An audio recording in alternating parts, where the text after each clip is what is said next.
پیغمبر کی اطاعت۔ جب ہمیں یہ معلوم ہو جائے کہ فلاں شخص خدا کا سچا پیغمبر ہے تو اس کی بات ماننا، اس کی اطاعت کرنا اور اس کے طریقے کی پیروی کرنا ضروری ہے۔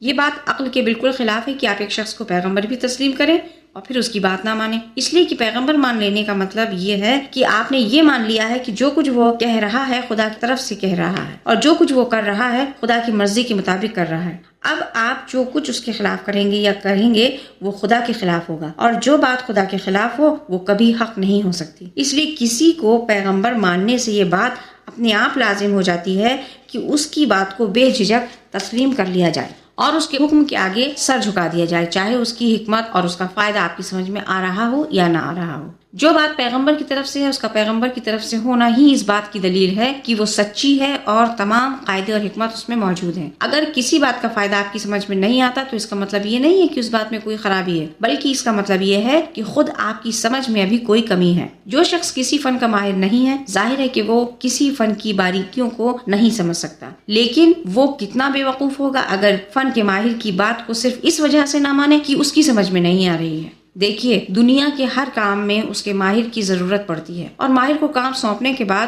اس پر پورا بھروسہ کیا جاتا ہے اور اس کے کام میں دخل نہیں دیا جاتا، کیونکہ سب لوگ سب کاموں کے ماہر نہیں ہو سکتے اور نہ دنیا بھر کی تمام چیزوں کو سمجھ سکتے ہیں۔ آپ کو اپنی ساری عقل اور ہوشیاری صرف اس بات پر لگانی ہے کہ آپ بہترین ماہر ڈھونڈ لیں۔ جب کسی کے بارے میں آپ کو یقین ہو جائے کہ وہ اپنے فن کا بہترین ماہر ہے تو آپ کو اس پر بھروسہ کرنا چاہیے، پھر اس کے کاموں میں دخل دینا اور ایک ایک بات کے بارے میں یہ کہنا کہ پہلے ہمیں سمجھا دو ورنہ ہم نہ مانیں گے، عقل مندی نہیں بلکہ بے وقوفی ہے۔